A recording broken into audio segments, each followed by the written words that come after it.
ఈ రోజున చాలామంది కష్టాలకి, కన్నీళ్ళకి, గుండెపోటుకి కారణం చెడు కొలెస్టరాల్ అండి.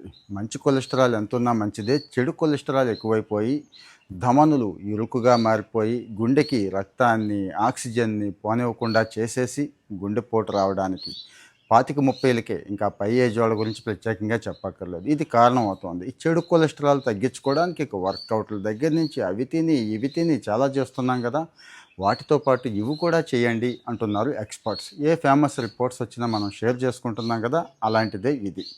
బీటా గ్లూకాన్ ఫైబర్ రిచ్గా ఎందులో ఉంటుందో తెలుసా? ఓట్స్లో ఉంటుందండి. ఇంకా చాలా వాటిల్లో ఉంటుంది. అవి మరి మన వాళ్ళకి నచ్చవు కదా. ఓట్స్ అయితే కాస్త లొట్టలేసుకొని తింటారు, ఉప్మా రూపంలోనూ పాలల్లోనూ ఇట్లా వేసుకొని తింటున్నారు కదా. సో రెగ్యులర్గా ఓట్స్ని బ్రేక్ఫాస్ట్లోకి అంటే టిఫిన్లోకి జాయిన్ చేసుకోవడం మర్చిపోవద్దండి. అంటే చెడు కొలెస్టరాల్ లోపలికి రాకూడదు అనుకునేవాళ్ళు.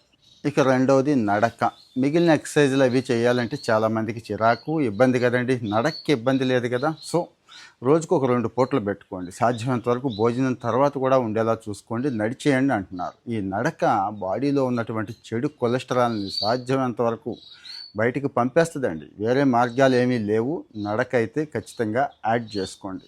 ఇక బాదం, వాల్నట్స్ లాంటి డ్రై ఫ్రూట్స్ కూడా యాడ్ చేసుకోండి. అమ్మో ఇవి కాస్ట్లీ అనుకుంటారేమో. అవిసా, వేరుగింజలైనా పర్వాలేదండి. అవి కూడా డ్రై ఫ్రూట్స్ కిందే లెక్క.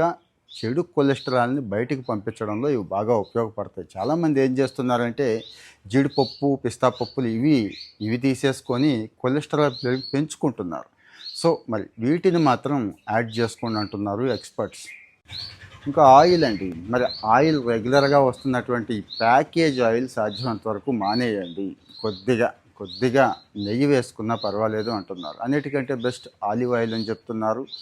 ఆలివ్ ఆయిల్ కూరల్లో అంటే పోపుల్లో కంటే కూడా మామూలుగా చల్లుకొని తినడానికి ప్రిఫరెన్స్ ఇవ్వమని చెప్తున్నారు. ట్రై చేసి చూడండి. బాడీకి మంచి యాంటాక్సిడెంట్లు కావాలండి. బ్యాడ్ కొలెస్టరాల్ని బయటికి పంపాలంటే మంచి యాంటాక్సిడెంట్లు కావాలి. క్యాటిచిన్ అని చెప్పి ఒక యాంటాక్సిడెంట్ ఉంటుంది. ఇది గ్రీన్ టీలో మాత్రమే ఉంటుందండి. గ్రీన్ టీలో తాగిన ప్రతిసారి కూడా ఎఫెక్ట్ కనిపిస్తూ ఉంటుంది. సో 1-2 కప్పులు, మరీ ఎక్కువ వద్దు, మోషన్స్ అయ్యే అవకాశం ఉంటుంది.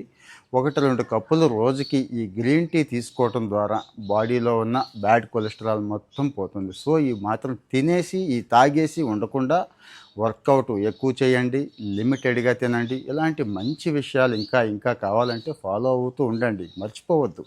మరి మన వాళ్ళకు కూడా షేర్ చేస్తారు కదా, షేర్ చేయండి. Thank you.